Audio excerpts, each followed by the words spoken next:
Buying a TV these days can be tough. 4K HDR is advertised from 250 all the way up to 2,000 euros. But does staying at the lower end of the spectrum still lead to a good experience? Hey, I'm Brian, and that's exactly what we're trying to find out today with the Samsung NU7189. They really need to get their naming together.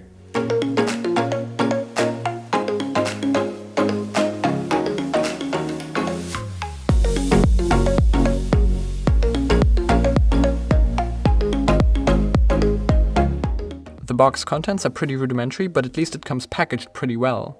Of course you get the feet, which are attached very sturdily with screws, a remote and some adapters to connect legacy devices. But realistically, if you were gonna watch SD content on this 4K panel, you're probably doing it wrong. On the panel itself you find 3 HDMI ports, 2 USB ports, an Ethernet port for wired connection, and of course inputs for cable/antenna, satellite, legacy video, optical audio, and a pay TV CI Plus card. A pretty good selection for this price. Interestingly though, there's only a single button on the TV, the power button. I like the design of the TV. The bezels are very minimal, at least for the panel size, and most importantly they are matte and not glossy, so the whole thing doesn't look terrible the second you touch it. The small Samsung logo rests on a silver accent piece, and I'm a big fan of the 2 feet design. I think it looks much better than a single one. It's also pretty thin, but not like a wallpaper TV or something. Setup was pretty easy, though if you want to use the easy setup via the app, you need to create a SmartThings account, which in my eyes misses the point of faster setup a little bit. So I just used the remote, which was also not hard at all. Basically just accepting the terms, connecting to Wi-Fi, unfortunately only over 2.4 GHz, and letting it search for TV channels as long as you've not cut the cord. The TV has a digital tuner for all 3 standards, by the way, so cable, antenna as well as satellite. I was also quite impressed by the software, so much so that I wouldn't even buy a separate box. The TV has a quick turn-on function, so it's up in basically a second. The interface is also quite fast, apps launch quick and inputs are responsive. Given my experiences with older TV models of this price category, I was quite positively surprised by that. This is Samsung's own Tizen interface, and it has apps for all the major streaming services like Netflix, Amazon Prime and YouTube right out of the box. And it even keeps the apps in RAM for fast switching between them and doesn't go back to live TV after standby. And you have quick shortcuts for your favorite TV shows and so on the bar above your apps. Neat. Only voice-controlled search would be missing. And did I mention it has Steam Link built in as well, so you can stream games from your PC? One bug I noticed though is that it loses the Wi-Fi connection after a long time on standby.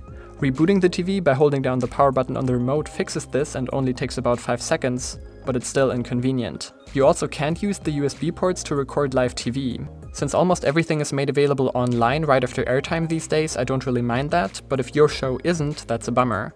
Playing back local content from USB or even over the network via DLNA or Plex is absolutely possible though. The image quality is also very impressive for the price. It used to be that TVs at this price had washed out colors, terrible brightness and black levels, and even subpar sharpness despite the high pixel count. Those times are fortunately over. 4K resolution at 40 inches is extremely sharp and the TV even has HDR, but don't expect wonders here because it only has a peak brightness of 300 nits.